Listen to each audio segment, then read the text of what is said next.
Assalamualaikum warahmatullahi wabarakatuh. Saya Eka Febriani Nurrahmawati, nomor absen 10, kelas 12 IPS 3. Di sini saya akan mempresentasikan tentang masa reformasi Indonesia. Masa akhir Orde Baru.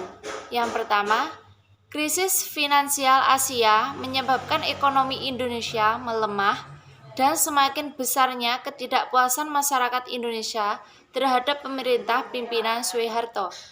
Yang kedua, kemudian menyebabkan terjadinya demonstrasi besar-besaran yang dilakukan di berbagai wilayah Indonesia.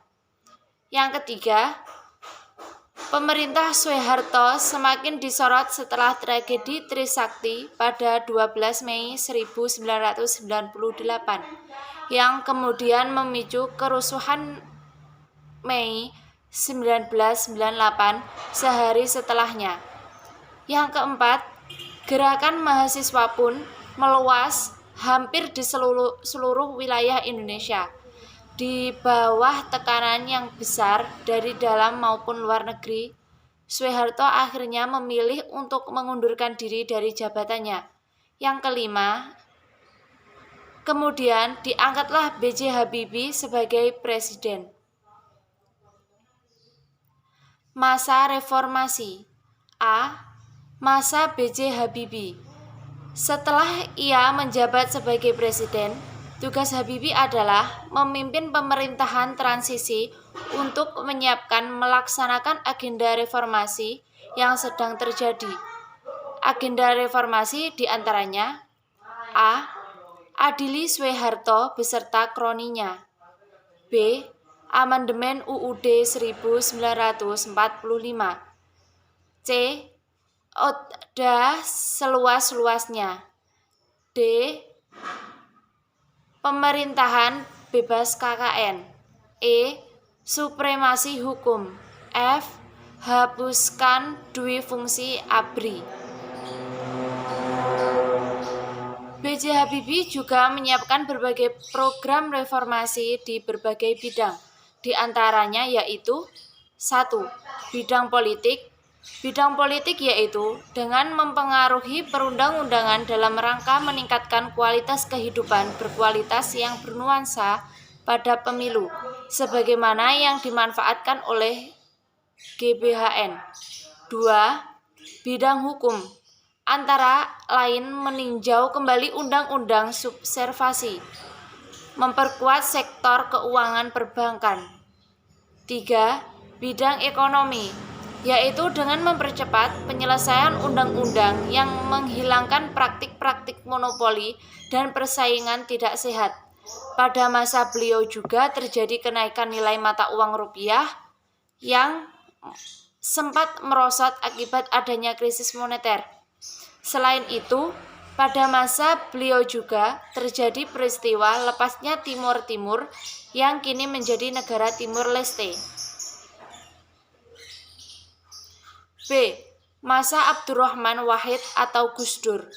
Abdurrahman Wahid atau sering dipanggil Gus Dur mengemban amanat untuk melanjutkan pemerintahan dari B.J. Habibie dilakukan oleh Gus Dur, diantaranya 1. Bidang hukum dan pemerintahan, yaitu melakukan amandemen terhadap Undang-Undang 1945 pada tanggal 18 Agustus 2000. Pemisahan Polri dan TNI agar bisa melaksanakan tugas dengan maksimal. Yang kedua, bidang ekonomi, yaitu dengan membentuk Dewan Ekonomi Nasional yang bertugas untuk memecahkan perbaikan ekonomi Indonesia yang belum pulih dan krisis ekonomi yang berkepanjangan. Pada masa beliau juga terjadi peristiwa penetapan agama baru yang Konghucu dan juga menetapkan bahwa Tahun Baru Cina sebagai hari besar dan hari libur nasional. C. Megawati Soekarno Putri. Beliau adalah presiden perempuan pertama di Indonesia. Beliau memiliki 5 agenda utama yaitu 1. Membuktikan sikap tegas pemerintah dan menghapus KKN. 2. menyusun langkah-langkah untuk menyelamatkan rakyat dari krisis berkepanjangan.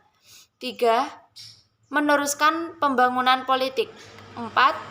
Mempertahankan supremasi hukum.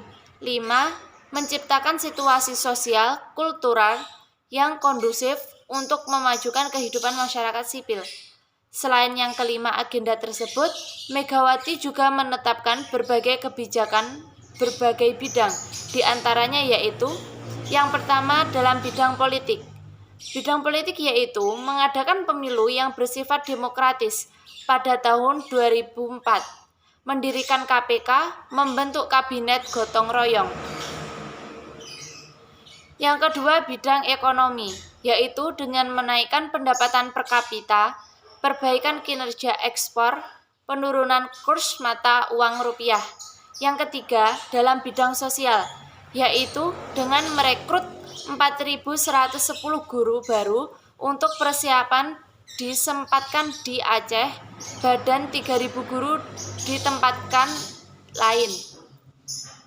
Pada masa pemerintahan beliau juga muncul Gerakan Aceh Merdeka atau GAM. Selain munculnya GAM, Indonesia juga berselisih dengan Malaysia perihal kepemilikan Pulau Sipadan dan Ligitan.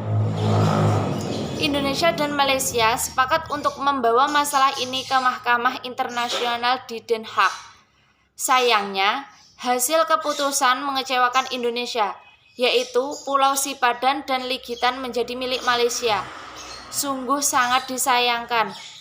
Selain kedua peristiwa tersebut, ada juga Gerakan Papua Merdeka atau GPM. GPM ini terjadi karena mereka merasa bahwa di Papua kondisinya tidak diperhatikan, sehingga berusaha memisahkan diri dari Indonesia dan juga terjualnya salah satu BUMN yaitu Indosat Ooredoo ke Singapura. D. Masa Susilo Bambang Yudhoyono atau SBY. Pada masa pemerintahan SBY, beliau berhasil menyelesaikan masalah GPM, yaitu dengan memberikan otonomi daerah khusus bagi Aceh tidak lepas dari Indonesia. Begitupun juga GPM. Berbagai kebijakannya dilakukan oleh SBY, diantaranya yaitu 1. Dalam bidang politik, diantaranya yaitu menjalin berbagai kerjasama dengan berbagai negara, bersifat programil kreatif, membangun kepercayaan terhadap dunia internasional. Yang kedua, dalam bidang ekonomi, yaitu dengan mengurangi jumlah subsidi dan menaikkan BBM, memberikan bantuan secara tunai kepada masyarakat miskin. Yang ketiga, bidang sosial, diantaranya yaitu meredam konflik sampit di Aceh, membuat undang-undang mengenai pornografi. Beliau menjabat selama 10 tahun karena pada pemilu berikutnya beliau menang lagi.